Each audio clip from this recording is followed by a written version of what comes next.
अगली तारीख पे अपनी हिकमत अमली बदल के रखिएगा, क्योंकि कोई पता नहीं है अदालत इस पे फैसला कर दे। आज आपका केस जीरो पे आ गया, मैं बता रहा हूँ आपको।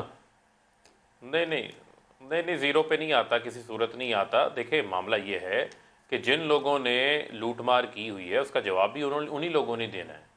मुझे आप बता दें कि क्या कतरी खत जो है सर, अदालत का सवाल जवाब अगर आपकी नजर से नहीं गुजरा तो मैं दोहरा देता हूँ। अदालत ने नैब से पूछा कि दस्तखत मरियम के हैं, उन्होंने कहा हैं, हुसैन के हैं, उन्होंने कहा हैं, तो उन्होंने कहा फिर ये ट्रस्ट डीड जाली कैसे, ये तो असल होगी।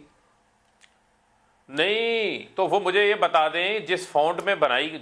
देखें असल केस क्या है, वो कहते हैं ये 2006 में जो है ये ट्रस्ट डीड साइन हुई। असल मामला है कि वो ट्रस्ट जिस फॉन्ट में वो ट्रस्ट डीड बनी हुई है वो 2007 में आता है। साइन आप बेशक 2007 में कर लें, अदालत ने कहा कि हो सकता है कि डेटेड हो, लेकिन ये कैलिबरी के ऊपर अब आपकी सजा नहीं बननी। आप 4-5 दिन और इस पे मजा कर लें जितना आपने टॉक शोज करने हैं, लेकिन अगली पेशी पे इस्लामाबाद हाईकोर्ट में आपको दुश्वारी आनी है। वो हुआ ही कैलबरी के ऊपर। देखें पकड़ा कहां से गया था, पकड़े यहां से गई थी वो ट्रस्ट डीड कि वो कैलबरी फॉन्ट 2007 में आ रहा है, इन्होंने ट्रस्ट डीड 2006 में बना ली थी। और फिर सारी कहानी चली थी कि कहाँ से स्टील, जद्दा की स्टील मिल बेची तो पैसे वहाँ चले गए, वहाँ से स्टील मिल बेची तो पैसे ऊँटों के ऊपर कतर पे चले गए। वो सारी कहानी तो सुनी हुई है।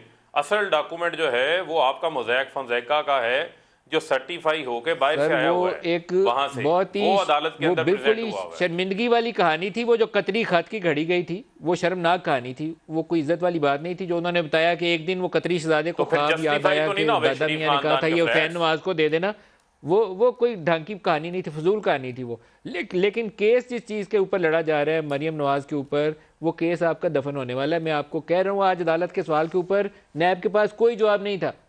आप तैयारी पकड़ लीजिए। नहीं देखें वो तो नैब ने, अगर कोई अदालत का सवाल होगा उसके ऊपर नैब, जाहिर बात है नैब को चाहिए उसके ऊपर जवाब देना है, उन्होंने देना। लेकिन मेरे सामने तो ये सारा केस जो है वो ओपन एंड शट केस है जिसके ऊपर इनको सजाएं हुई, शट हो जाएगा, ढकी छुपी चीज नहीं है, शट हो जाएगा। अब ये बचेगा नहीं।